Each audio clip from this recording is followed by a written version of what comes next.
Hello everyone and welcome to a review video. In this video we're going to be talking about the question, what is knowledge? Specifically Plato's Meno, this reading. So the question, what is knowledge? First, it's important to maybe outline what kind of answer we want when we ask this question, and really any philosophical question of the like. So we want the necessary and sufficient conditions for a person S or subject S to know a proposition P. Proposition is just the meaning of a declarative sentence. Proposition, my hair is brown. That's one among very many, of course. So with necessity and sufficiency, as we see here, a necessary condition, the way it's put in your notes, a necessary condition is a requirement. A sufficient condition is a guarantee. So we don't just want one or two necessary conditions or one or two requirements. We want it to be sufficient as an account of knowledge. We need it to be such that these conditions guarantee that if someone meets them, however many there are, they necessarily have knowledge. So, for example, propositions for me to know my car is parked in garage H, to know I have hands, to know my hair is brown, and so on. So there are many examples, obviously.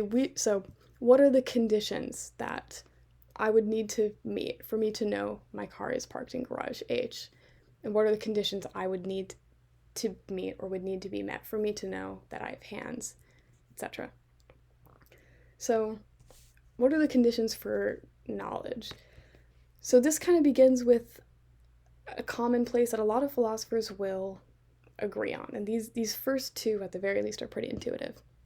So necessary condition one, belief. So is there any way that I could say God is real, but I don't believe God is real? Or I know God is real, but I don't believe God's real. Just if you said that to someone, they'd be like, what? Well, how can you say that you know God's real if you don't even believe God's real? You're just like, oh yeah, I know God's real. I just don't believe that God is real. Just don't believe it.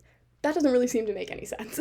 So it seems like in order for me to have knowledge that God is real, take any maybe more mundane example that this pen is black. I need to believe that this pen is black. I can't just be like, I know it's black, but I don't believe it. I'm not convinced. It's not in my beliefs. That seems just silly overall. So it seems like at least one necessary condition is believing it to know it. So that's just one way to think of it. But is this sufficient on its own? Probably not, because what if a belief is false? So we have the example, Tommy believes his car is in garage H, when in fact it's in garage G. He misremembered where he parked his car. His belief is false. He has a belief that it's in garage H, but he doesn't know it's in garage H because it's actually parked in garage G. You might say, Tommy thought he knew or thinks he knows that his car is parked in garage H, but he doesn't actually know because that's not true. So it seems like the second necessary condition is truth. It has to actually be the case that the thing that the believer believes is true. Are these two on their own sufficient for having knowledge? These are maybe the two more intuitive principles, and again, this is where philosophers tend to agree pretty much. They're like, yeah, sounds great. But they don't seem sufficient. Not many people would really agree that they're sufficient, because what if a true belief is unjustified? So we have the case of Timmy. Timmy totally forgot where he parked his car. He asks his magic 8-ball if his car is in garage H.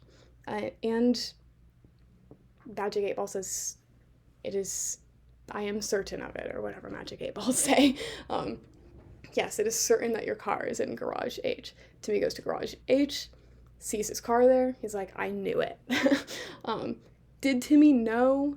Timmy didn't really have real justification for believing that his car was in garage H. He got lucky.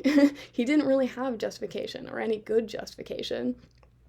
Nonetheless, he had a true belief.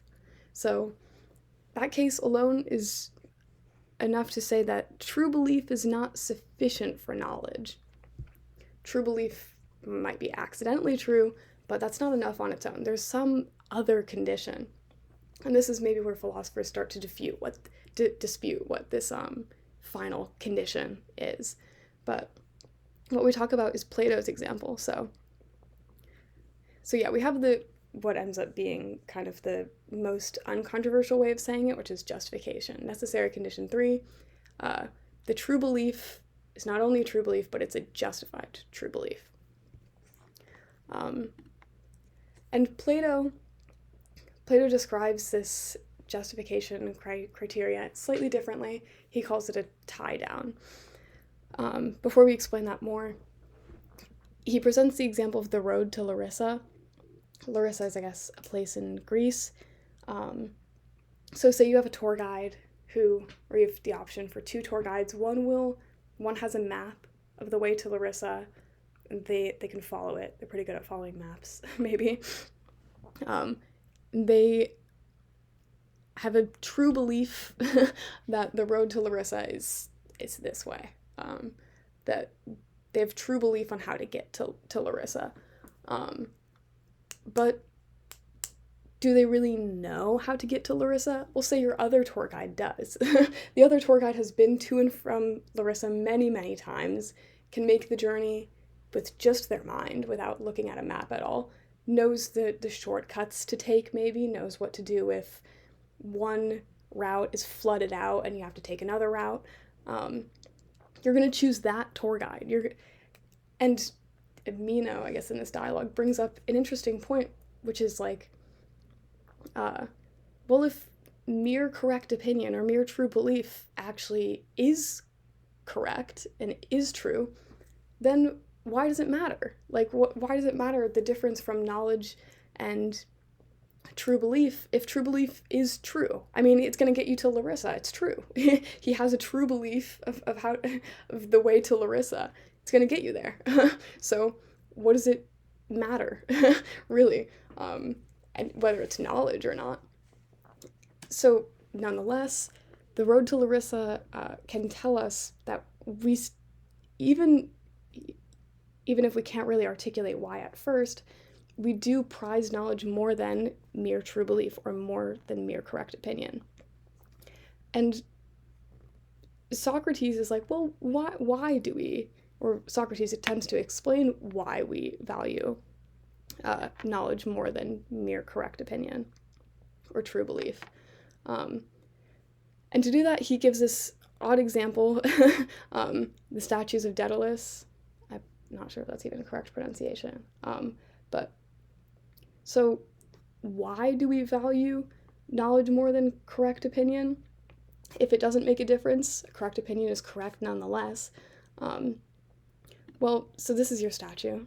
Beautiful, very beautiful statue. To acquire it is one thing.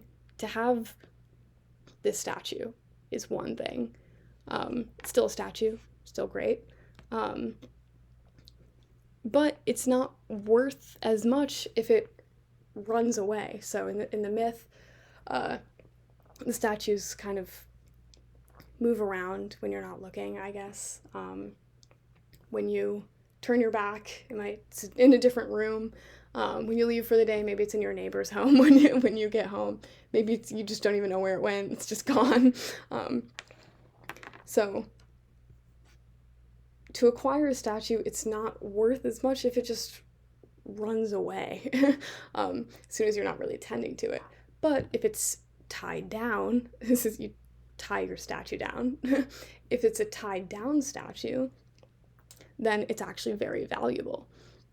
So it seems like a bit of a weird analogy, but I think anyone who's struggling with this, would be really helpful to go over the reading once more. It's a very brief reading, just the Meno reading that's posted.